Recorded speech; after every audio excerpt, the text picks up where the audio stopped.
Hey, what's up, people? Marco here. And today we're going to be talking about the El Diablo tank from El Diablo Philippines. So, unlike my other RDA and RTA videos, we're going to be doing this in reverse. It's going to be taken all apart. I'm going to put it all together for you and explain how it works and shit, talk about the pros and cons. So, the El Diablo tank is a sub-ohm tank that has a velocity-styled polling system. Most people familiar with velocity decks will know what I'm talking about. There. So it has two separate terminals with two separate holes each. So it makes building your dual coils a lot easier because you're putting them in independent terminals. I have the cotton popped in already and the build is there. I'm going to talk about the build because I don't want to waste time coiling it. Anyone who's watching a video on this channel for this particular device already knows how to coil a fucking coil. So I'm not going to have to go over the nitty gritty of it. The specs of the coil, I'm using stainless steel wire, 0.40 millimeter. I'm running a dual coil with 7 wraps each on a 2.5 millimeter guide. Okay, and that's pretty much what the deck looks like. Now I'm going to take the lower part out. Now this is a sub-ohm tank which gives several nods to the Goblin Mini. It has several similarities to it, but the differences are pretty nuanced, if you will. So it has a detachable airflow control ring, but ultimately the airflow comes in straight from the bottom underneath the coil, right there. It has little juice canals, which I'm gonna have to request for focus on. Could you focus on that? The juice canals on the edge of either port for your coils, so you're going to want the cotton sitting right there. This isn't what the wicks are going to look like, by the way. I'm going to trim this shit down. Okay, the package comes with everything that you see here. So the airflow control ring is on one end, the center chimney with with Diablo laser etched into it, and the little nice demon face right there. The cap, which is a fusion of the filling port and the top. Well, it serves as a top cap, and the lid for it, which is threaded. Comes with a drip tip, which is O-ringless, so it's one of those force fit types. I chose not to use it because I prefer the little stubby ones, and I like them in Delrin. It comes with 2 sleeves. One of them has this frosted look, and I'm starting to wonder if it's polycarbonate or if it's also made of the same material as this glass one. Because, when I tap on it, this thing sounds more like glass, but this one sounds almost plasticky. It sounds like polycarbonate. I don't know, it looks like polycarb. I started using the device when I got it, and I ran it using this glass tube. My worry is that over time I noticed that it developed a few like burrs and chips on it, and I'm not really a fan of that. I'm worried I might be vaping glass shards, and I don't know, maybe I'm just fucking paranoid, but I get worried about shit like that, so I took it out and I decided to use this one. The frosted one. It's translucent, so it's not quite as pimped out as this one, but at least I haven't had any burrs or scratches or any chips on it. The top and bottom of the tube are fastened down by O-rings, little O-rings that are already pre-installed right there. And the airflow control ring, which has this like cogwheel type design. Thank you, by the way. This is serial number 0002. It's the second one off of his production line. It's fastened down by an O-ring. It's very easy to twist. You can simply just twist it to adjust the airflow. Although once it's locked down on your mod, if you have it sitting flush, you're not going to be able to adjust it, since this thing is going to be wrapped around it, and you're not going to want to scratch up the rim of your 510 connector using it. Okay, so I'm going to show you what the wick is supposed to look like before you soak it up with juice. So we're going to fill it up and take a few hits on it. What you want these ultimately to look like, right now they look like shit.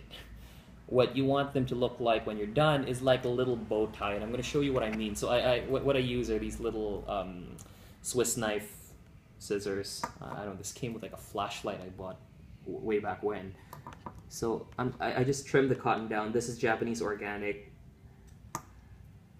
Trim the cotton down and adjust the length on either side as needed.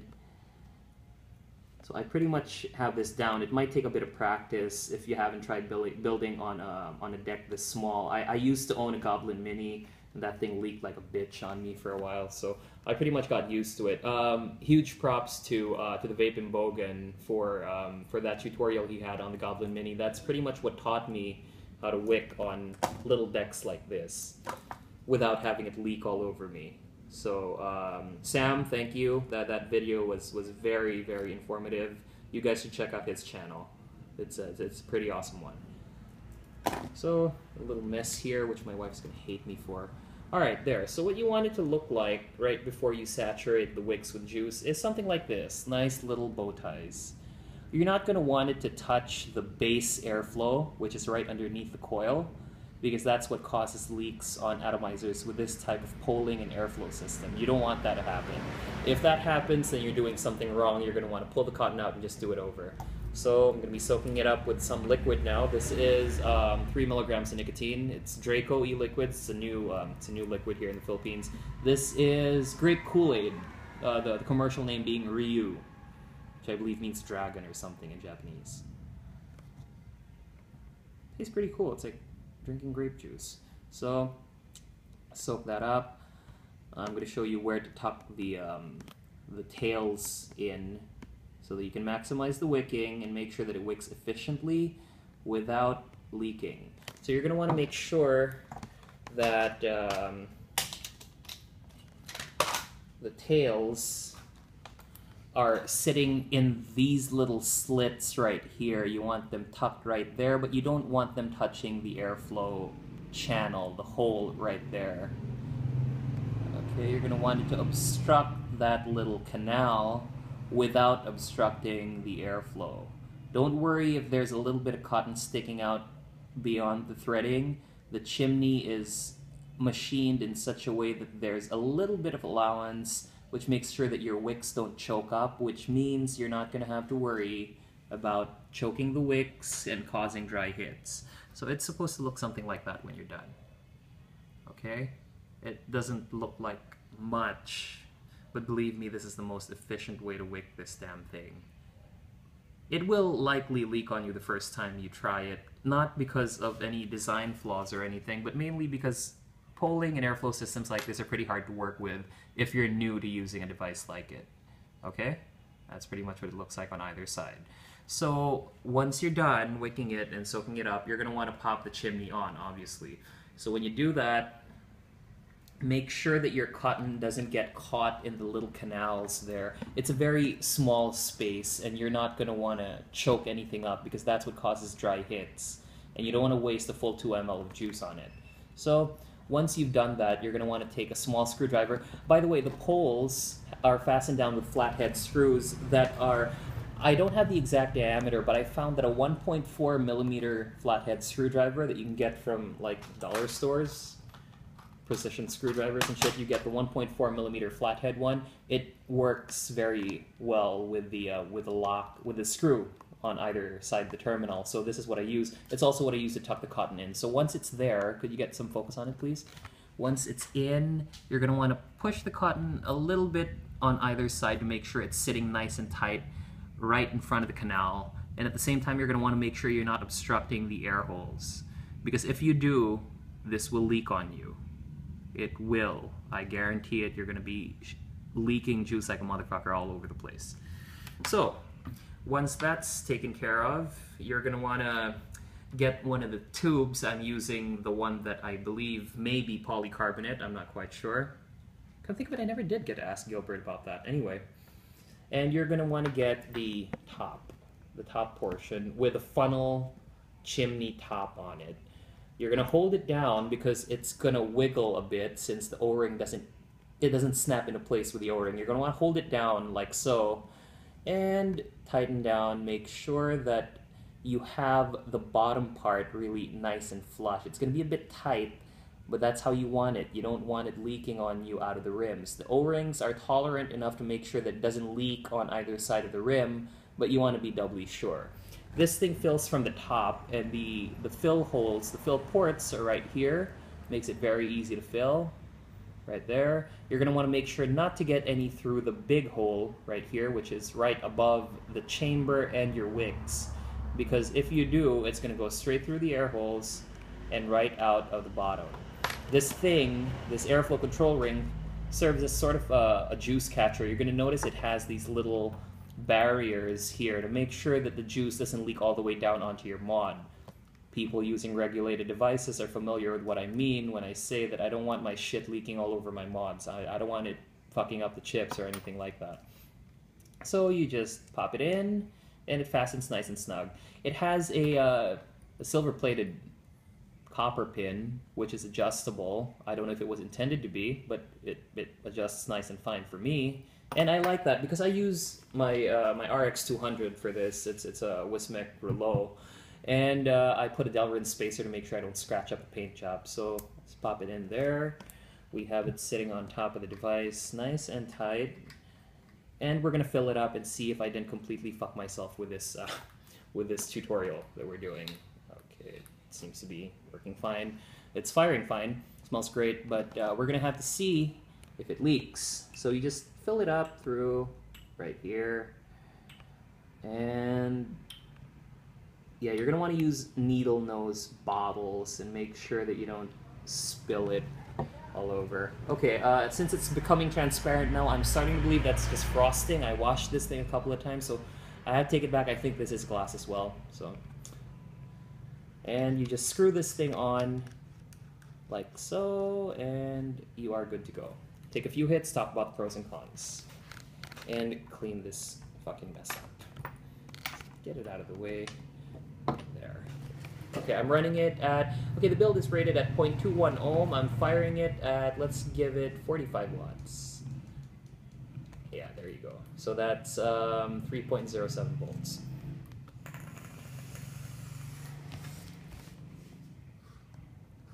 Oh, yummy.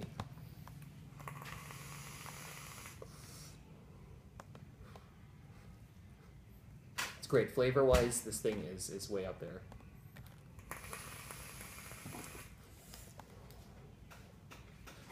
And it won't put you to shame in the cloud department either. It tastes great.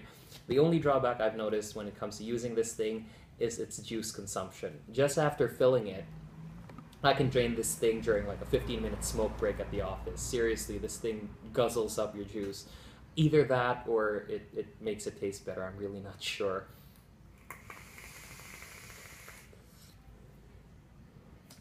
Alrighty, pros and cons of the El Diablo tank.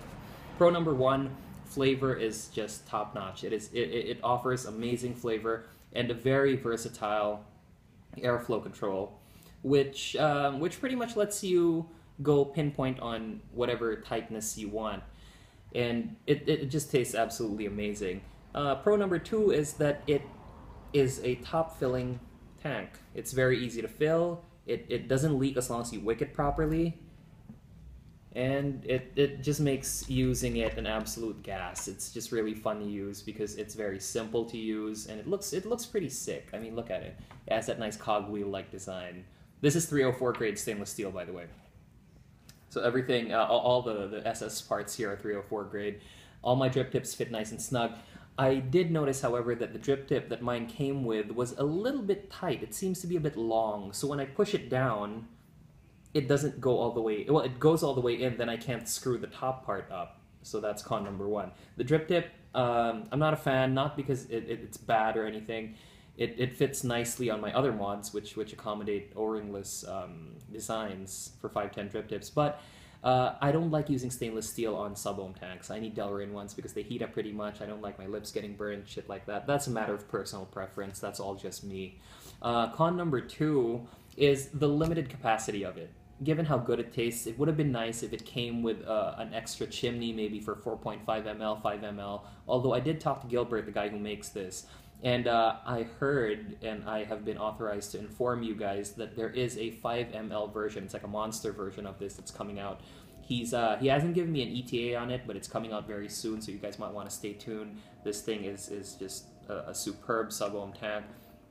I won't go so far as to say it's the absolute best, but it's way up there. And for the price point on it, good lord, it's definitely well worth the purchase. Con number two is I am not really a fan of not using it without these Delrin spacers. Why? Because of the jagged nature of the aesthetics on it. The jagged side on it might chip the paint on other mods. or it might chip or scratch, you know, those that aren't coated with color or anything like that. I'm just very particular that way. That's just me again. For those of you who don't really mind getting a few scratches on your 510 wells, that's perfectly fine. It's a matter of personal preference. You know, what I don't like, you may like, and vice versa. So take everything with a grain of salt. You know, I'm not here to put out any absolutes.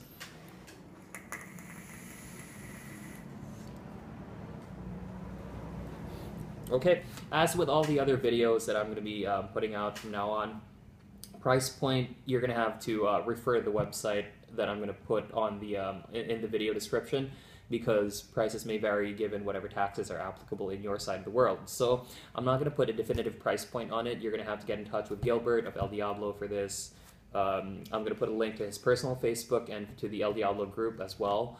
Overall, this tank is just, it's one of those that if you get one, you're thoroughly going to enjoy it. The main points to it are the fact that it's a top fill, so it's very easy to use, velocity deck, so it's very easy to build, and the price point, it's at a very affordable price range versus his earlier releases. I remember the Mephisto was way expensive, but his newer releases with a Bale moving forward, they were very affordable and performed similarly to his more expensive ones. So you guys are going to want to give this baby a shot.